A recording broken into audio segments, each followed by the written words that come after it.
Hai, Salam salam Katolisitas. Katolisitas. Selamat berjumpa kembali di dalam program Katekese dan Novena Roh Kudus hari yang ke-9, yaitu hari yang terakhir ya. Ya, Nah, setelah kita membahas tentang siapa itu Roh Kudus pada hari pertama dan kemudian Sabta Karunia Roh Kudus pada hari kedua sampai ke-8, maka pada hari terakhir ini kita akan membahas tentang buah-buah Roh Kudus.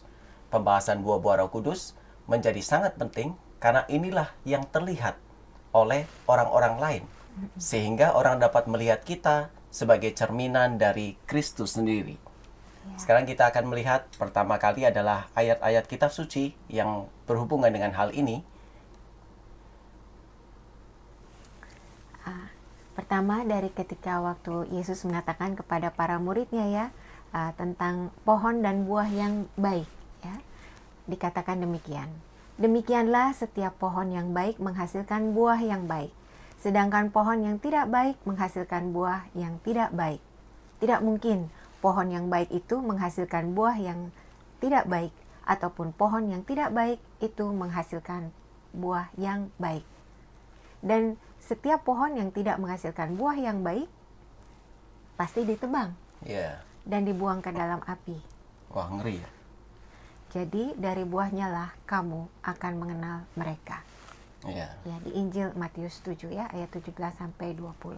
Jadi menghasilkan buah-buah yang baik ini bukannya satu pilihan, tetapi satu keharusan ya. Ya. Dan kemudian kita melihat juga di dalam Galatia 5 ayat 22 sampai 23, kami ambil dari terjemahan Vulgata dan juga dikutip oleh Katekismus Gereja Katolik 1832. Dikatakan adalah buah-buah roh adalah kasih, sukacita, damai sejahtera, kesabaran, kemurahan. Di dalam Vulgata adalah kemurahan hati dan juga kemurahan ya. Kemudian kebaikan, kesetiaan, kelemah lembutan, pengendalian diri. Dalam Vulgata ada modesty, yaitu kesederhanaan, dan juga chastity, yaitu kemurnian ya. Disebut buah roh kalau menekankannya sebagai satu kesatuan, dan disebut buah-buah roh kalau melihat pada keanekaragaman buah itu. Betul, jadi kita tidak terlalu mempermasalahkan mau buah roh atau Buah-buah roh, roh karena ya. dua-duanya juga disebut dalam Katekismus Gereja Katolik. Ya, oke. Sekarang kita melihat hubungan antara 7 karunia Roh Kudus dan 12 buah Roh Kudus ini. Kita melihat di dalam tabel ini, Santo Thomas Aquinas menghubungkan antara karunia Roh Kudus yang sudah kita jalankan selama 7 hari kemarin, dan kemudian juga dihubungkan dengan buah-buah Roh Kudus. Nah, hubungannya demikian, bahwa karunia takut akan Allah ini berhubungan dengan pengendalian diri, kesederhanaan, dan kemurnian. Kenapa?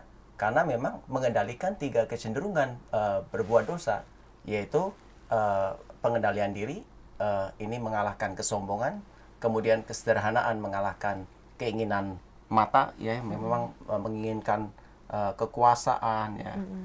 Kemudian kemurnian ini untuk mengalahkan keinginan daging, ya, seperti yang disebutkan dalam 1 Yohanes 2 ayat 16. Ini sangat penting ya, soalnya seringkali orang mencari karunia yang tinggi-tinggi, padahal yang dasar ini kadang-kadang masih berjuang juga sebenarnya. Betul, ya.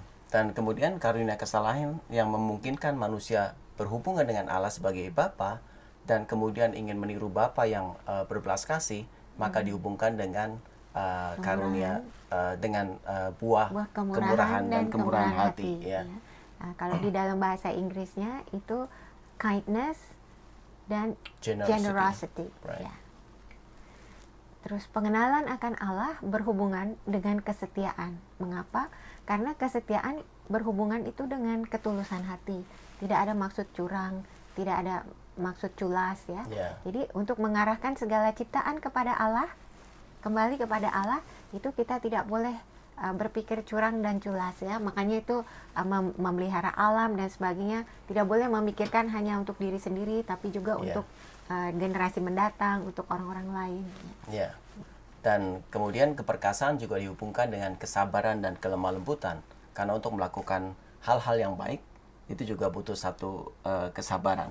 ya, dan juga memang membutuhkan kelemah lembutan karena orangnya kalau tidak akan jadi temperamen, ya.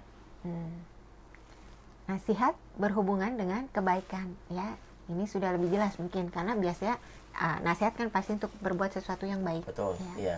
Dan kemudian pengertian berhubungan dengan kesetiaan, karena mengerti akan iman yang benar dan pasti, maka orang akan menjadi setia terhadap Allah sampai akhir hidupnya. Ya. Iya. Yang terakhir kebijaksanaan. Nah, ini berhubungan dengan kasih, sukacita, damai sejahtera yang paling banyak. Ya. Bersatu dalam Allah, dalam kasih, membuahkan damai, sukacita, Dalam kasih kehidupan kita, dalam ya. kehidupan sehari-hari. Iya, iya. Oke, sekarang kita melihat buah-buah roh ini menjadi tindakan yang mengalir. Dari apa? Dari yang sudah kita pelajari, dari kebajikan dan juga karunia Roh Kudus. Maka kita akan melihat dari grafik ini, kadang banyak orang sering memfokuskan diri pada buah-buah Roh Kudus, ya. Nah, namun yang perlu kita sadari adalah buah-buah itu dari satu pohon akan muncul dengan sendirinya kalau ditopang dengan akar yang kuat dan sehat. Ya. Demikian juga buah-buah Roh Kudus. Ini dihasilkan oleh tanah hati kita yang subur, yang terus bekerja sama dengan rahmat Allah, yang telah mencurahkan rahmatnya lewat apa saja? Kebajikan ilahi, yaitu iman, pengharapan, dan kasih. Juga 7 karunia Roh Kudus yang telah kita belajar bersama-sama, yaitu takut akan Allah, kesalehan, pengenalan, keperkasaan, nasihat, pengertian, dan kebijaksanaan. Ya. Jadi contohnya kalau di keluarga atau di komunitas sering terjadi cekcok misalnya, ya, tidak kelihatan buah-buah Roh Kudus gitu, ya. Misalnya kurang ada kasih, kurang ada pengendalian diri, saling marah ya satu sama lain. Ya, tidak ada kemurahan hati. Nah, makanya yang harus diperiksa adalah akarnya. Betul. Jangan-jangan ya apakah ada di situ pertumbuhan dari roh takut akan Tuhan, kesalehan, atau pengenalan akan Allah, atau pengertian, ya. Jangan-jangan memang kurang ada doa, ya. Betul. Kurang ditanamkan ajaran iman, ya. Sehingga memang tidak ada fokus ke sana, akhirnya Betul. jadi ribut. Iya. Jadi kita sebetulnya dituntut untuk menggali sesuatu bukan hanya yang kelihatan saja dari luar, tetapi harus lebih mendalam sampai ke akar-akarnya. Iya. Iya.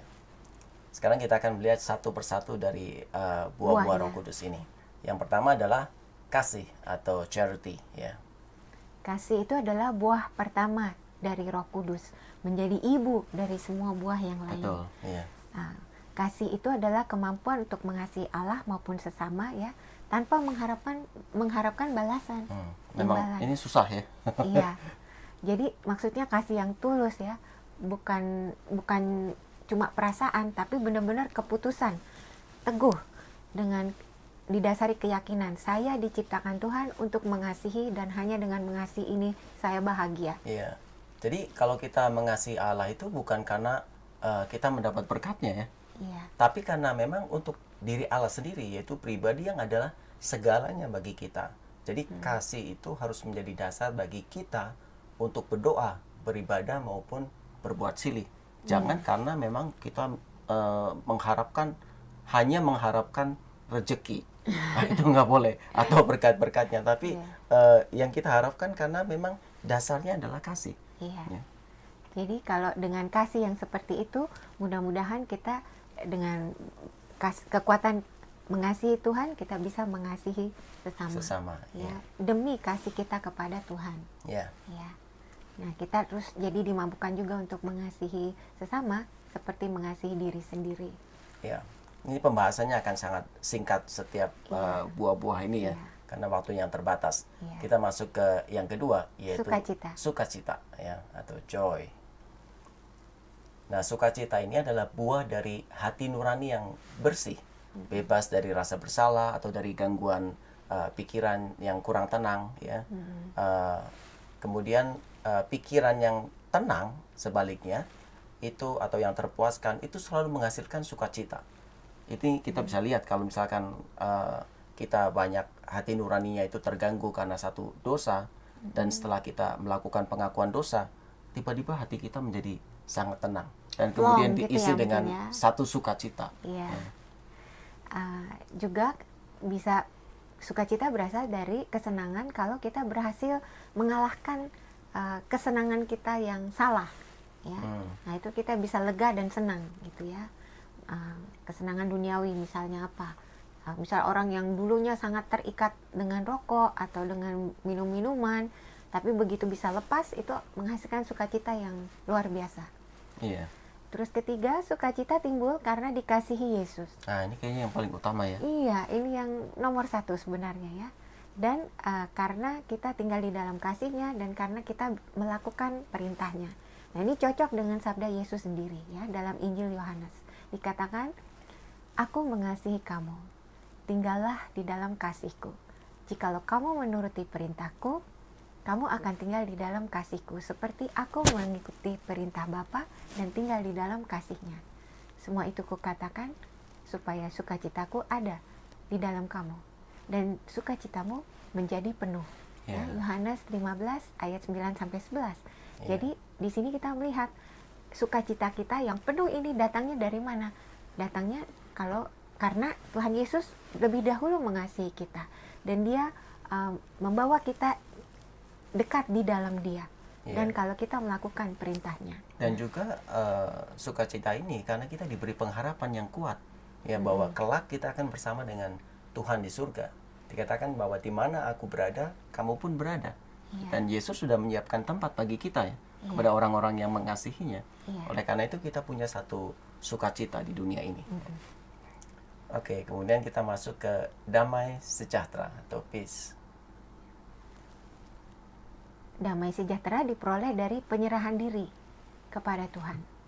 Selain itu, menurut Santo Hieronymus, damai juga diperoleh dari pikiran yang bebas dari nafsu atau ketakutan akan hukuman atau rasa bersalah atas dosa-dosa masa lalu. Jadi rasa damai ini timbul karena kita diangkat oleh Allah menjadi sahabat-sahabatnya. Betul. Jadi untuk bisa damai itu memang kita harus berdamai dengan Allah, berdamai dengan diri sendiri dan juga berdamai dengan sesama kita. Ya. Dan persahabatan dengan Allah ini membuat kita dapat menanggung derita tanpa mengeluh, ya.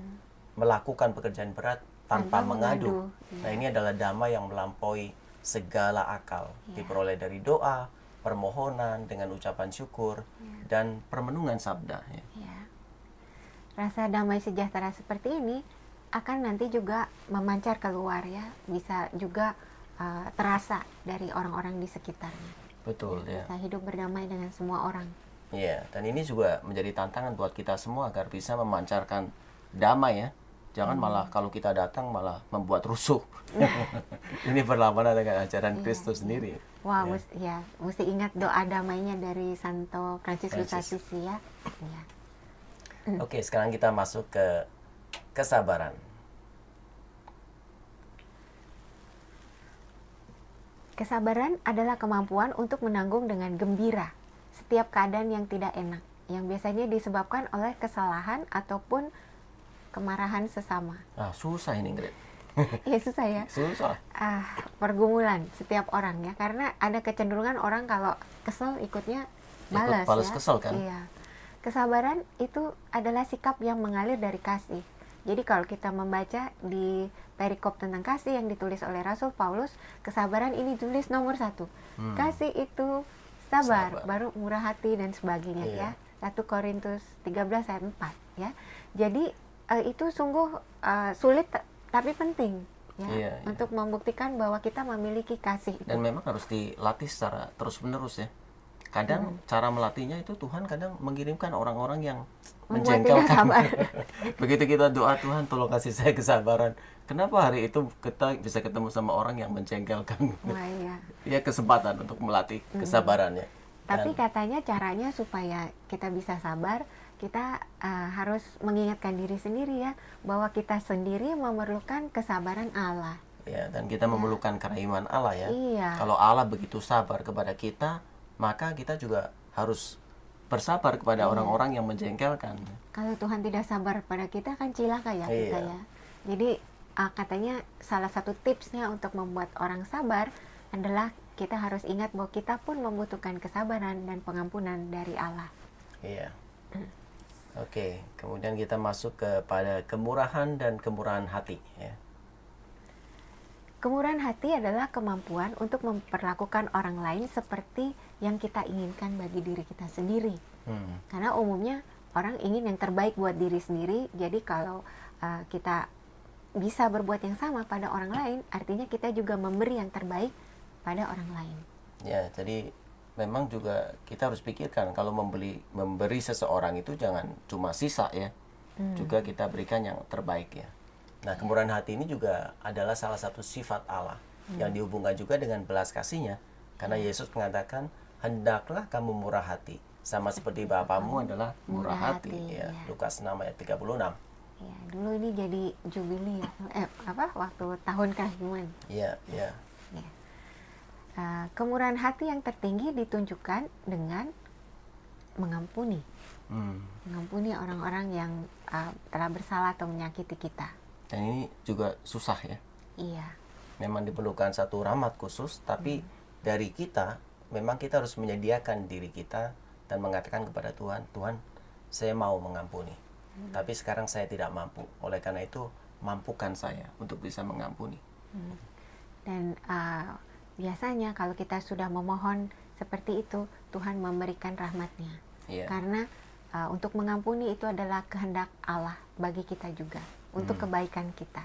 Nah, kemurahan hati ini juga ditunjukkan oleh kesediaan membantu, ya, Tanpa disuruh atau tanpa diminta. Kadang memang kita disuruh atau diminta dulu baru membantunya. Nah, ini tuntutannya bagaimana kita bisa lebih peka ya, lebih sensitif terhadap apa yang dibutuhkan oleh orang lain ya. Dan kemudian bagaimana kita bisa membantu, bisa dengan talenta kita, bisa dengan harta kita ataupun dengan waktu kita ya. Berbuat lebih ini dari yang diharapkan itu sendiri ditulis oleh Injil Matius ya. Kata Yesus, siapapun yang memaksa engkau berjalan 1 mil, berjalanlah bersama dia 2 mil. Jadi kayak extra mile ya. Iya, ya. Dan ini berkaitan juga dengan kemurahan hati dalam berbagi. Betul. Berbagi rezeki, berbagi berkat ya. Iya. Oke, kemudian kita akan melihat kebaikan. Nah, kebaikan adalah kebajikan untuk melakukan yang baik untuk sesama, ya, untuk menjadi berguna bagi sesama, atau sikap batin yang membuat seseorang menjadi penolong bagi sesamanya. Nah, kebaikan mendorong orang menolak kejahatan dan bertobat dari dosa-dosanya. Kebaikan ini nyata ditujukan oleh Tuhan kita Yesus Kristus ya. Tertulis di Kisah Para Rasul ya, Yesus dari Nazaret, tentang bagaimana Allah mengurapi dia dengan Roh Kudus, dengan kuat kuasa. Dia yang berjalan berkeliling sambil berbuat baik. Betul. Ya, dan menyembuhkan semua orang yang dikuasai iblis ya, sebab Allah menyertai dia. Ya. Kisah Para Rasul 10 ayat 38 ya. Dan kebaikan ini juga sifatnya menyebar ya. Ya. Jadi kalau kamu mau ngetes latinnya ya? Bonum diffusui. Iya. Jadi kalau kita sebagai murid Kristus itu menyatakan kebaikan dan menularkan kebaikan kepada orang lain, kita berharap juga orang lain juga bisa menularkannya kepada yang lain, ya, sehingga itu bisa menyebar dengan cepat. Iya. Berbuat baik kepada sesama, kepada semua orang, dan melakukan kehendak Allah. Ini juga salah satu inti dari kebaikan yang dari Roh Kudus. Ya. Iya. Dan Roh Kudus itu akan memampukan kita untuk melakukan hal-hal baik ini. Sekarang kita akan melihat kesetiaan. Ya. Nah, kesetiaan ini apa nih? Yaitu menepati janji sesuai dengan panggilan hidup. Entah panggilan itu selibat untuk kerajaan Allah seperti para pastor ya, biarawan-biarawati, atau menikah ya. Ya, atau juga selibat sebagai awam. Nah, masing-masing punya kekasannya sendiri, tetapi masing-masing juga dituntut untuk setia ya. Nggak usah kalau misalkan udah jadi imam mikir-mikir, saya kayaknya cocokan berkeluarga deh. Atau misalkan sebaliknya udah berkeluarga gitu, udah punya anak-anak segala macam, terus mikir-mikir kayaknya asik jadi pastor deh. Nah, kita dituntut untuk setia di dalam panggilan kita. Ya. Kesetiaan ini juga bisa dihubungkan dengan kesetiaan dalam hidup doa, mendengarkan dan melakukan sabdanya. Iya. Ya. Dan ini tadi seperti sudah disebutkan, kesetiaan ini juga berkaitan erat dengan ketulusan, tidak mau curang, tidak mau culas, ya, karena itu bertentangan dengan sikap Allah yang setia. Betul. Ya. Kita juga tidak cepat untuk curiga sama orang atau berpikir negatif terhadap orang lain. Sebab dikatakan di dalam surat Rasul Paulus juga, kasih itu menutupi segala sesuatu, percaya segala sesuatu. Nah, seringnya kita bukan menutupi, tapi menyebarkan segala sesuatu. Ini tantangan buat kita ya. Kalau orang punya kelemahan, jangan disebar-sebarin ya. Harusnya justru kita tutupi. Ya. Oke. Sekarang kita melihat buah yang lain, yaitu kelemah lembutan. Ya.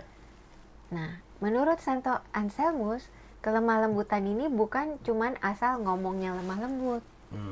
Itu baru cuman kelihatan di atas. Akarnya itu katanya adalah sikap yang mudah dibentuk, mudah diatur, mudah diajar, mudah menyesuaikan diri, dan tidak pokoknya kekeh sama pendapat sendiri yang paling hebat gitu. Tapi menyesuaikan diri bisa nggak nanti jadi orangnya jadi pelin-pelan? Oh, ya maksudnya itu ini kali kalau ada situasi yang memang tidak bisa diubah, itu ya bisa lebih luas lah. Mungkin untuk cara kita bisa luas ya. Nah, ini dibutuhkan karunia nasihat ya dan kebijaksanaan. Prudence juga. Tapi pada hal-hal prinsip ini yang tidak boleh berubah ya. Tidak boleh berubah ya. Cuman dalam situasi tertentu ya memang kita harus melihat, nggak bisa terlalu maunya kita sendiri. Betul, kita harus lihat juga situasinya memungkinkan atau tidak, orang-orang di sekitar bisa menerima atau tidak. Betul. Ya kan? Nah, inilah sebabnya bahwa buah-buah karunia Roh Kudus juga membantu kita ya, untuk bisa melakukan kelemah lembutan, tapi pada saat yang bersamaan teguh terhadap prinsip.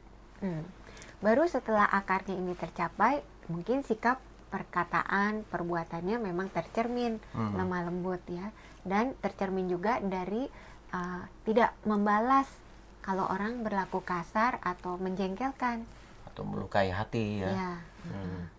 Jadi sikap kelemah lembutan berlawanan dengan sikap kepala batu katanya. Begitu. Iya, condong membalas dendam ini juga berlawanan dengan sikap kelemah lembutan. Oke. Sekarang kita masuk ke Penguasaan diri. Ya. Penguasaan diri menyangkut kemampuan untuk menahan diri. Dalam bahasa Inggrisnya moderation.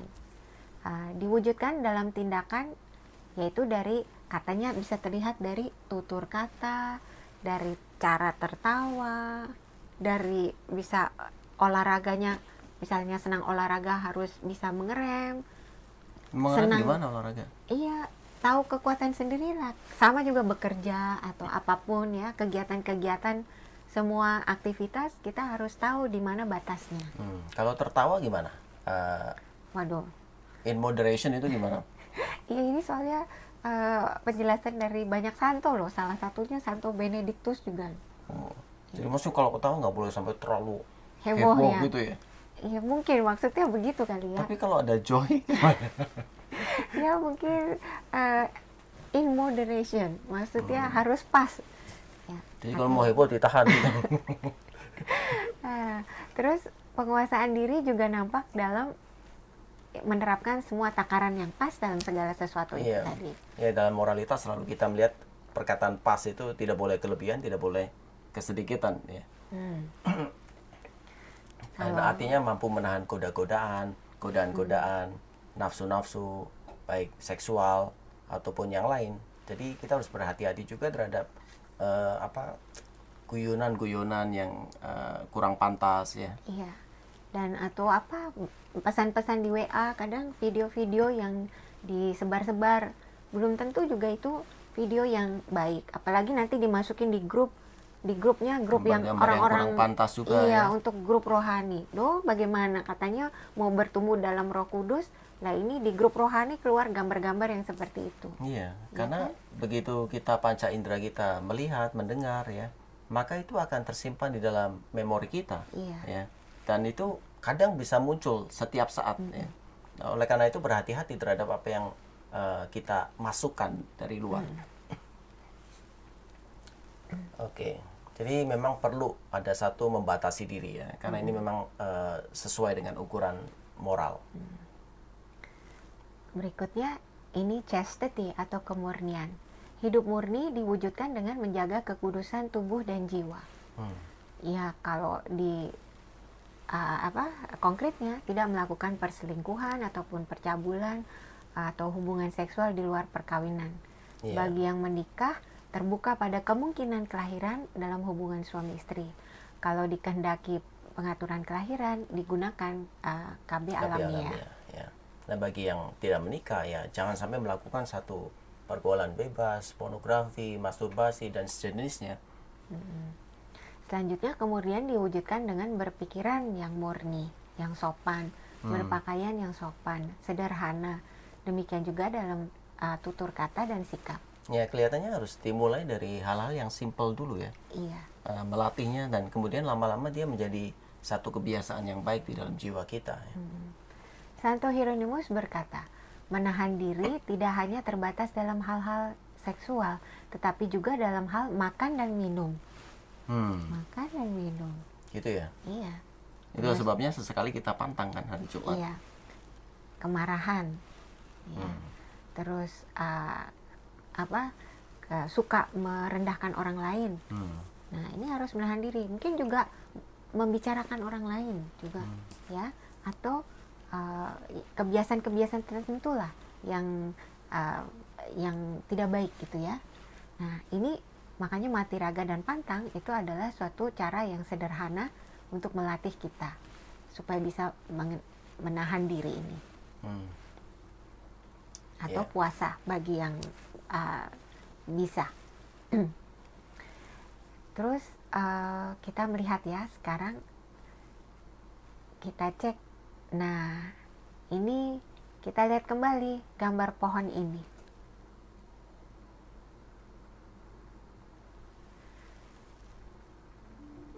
Di gambar ini kita bisa lihat akarnya tadi tentang karunia Roh Kudus, dan buahnya itu yang di atas, buah-buah Roh Kudus ya.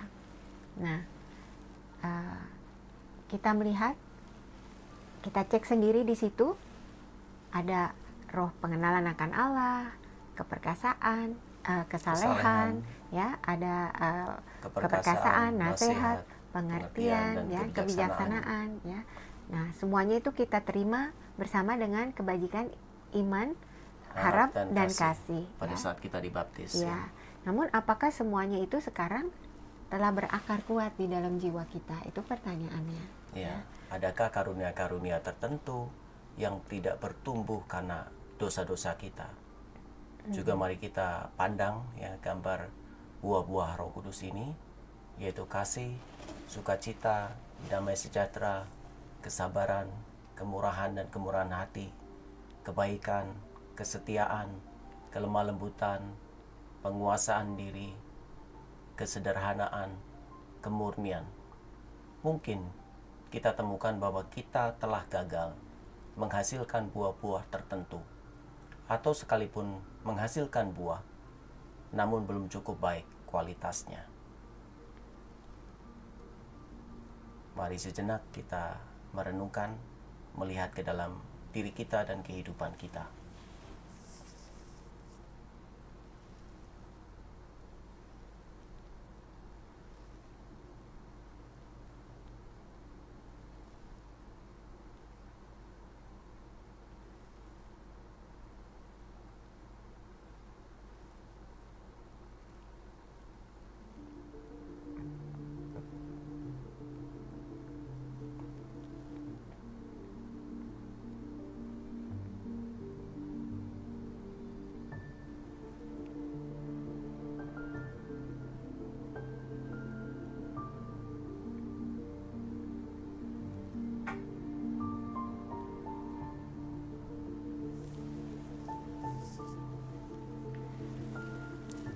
Sadar akan kelemahan kita, mari kita memandang Kristus yang tersalib. Dialah hikmat dan kekuatan Allah. Kristus menunjukkan kepada kita kasih yang terbesar dengan menyerahkan nyawanya untuk menebus dosa-dosa kita. Ia menghendaki agar kita beroleh hidup ilahinya, sehingga Ia mengaruniakan roh ilahinya, supaya kita dapat bersatu dengannya untuk selama-lamanya. Mari saat ini kita mohon ampun untuk segala dosa dan kekurangan kita, kegagalan kita untuk mengasihi Dia, karena kita lebih cenderung mengikuti kehendak sendiri daripada kehendak dan perintah-perintahnya. Kita kurang menghargai kasih dan karunia yang sudah diberikan olehnya. Sebab dosa-dosa kitalah yang menghalangi Roh Kudus dan sabta karunia-Nya untuk berkarya di dalam hidup kita secara penuh. Dosa-dosa kitalah yang membuat kita gagal menghasilkan buah-buah roh seperti yang dikehendaki olehnya. Saudara-saudariku terkasih, mari kita hening sejenak. Mari di dalam hati kita mohon ampun kepada Tuhan untuk dosa-dosa tertentu yang telah kita lakukan.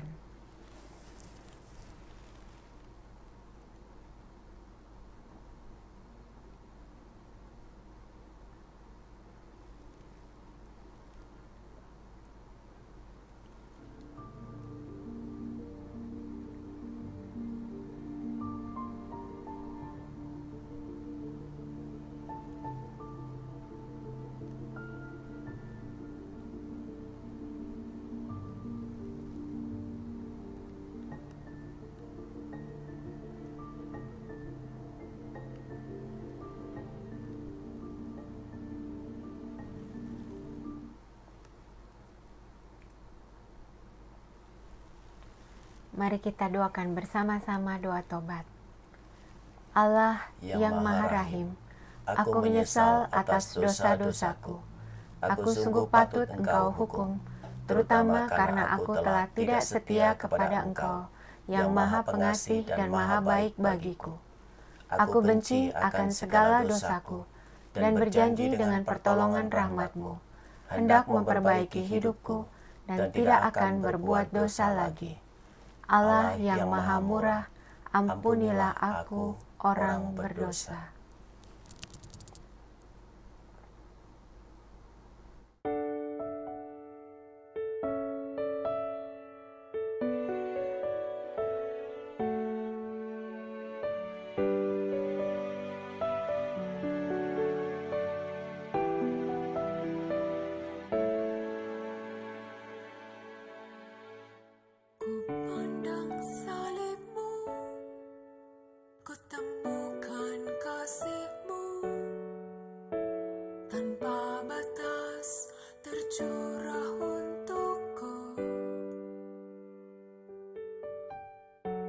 Walaupun begitu, kerapku melukaimu, yang Maha Murah dan baik bagiku. Namun kau terus mencari agar aku kembali menikmati belas kasihan-Mu. Engkau Yesus Tuhanku,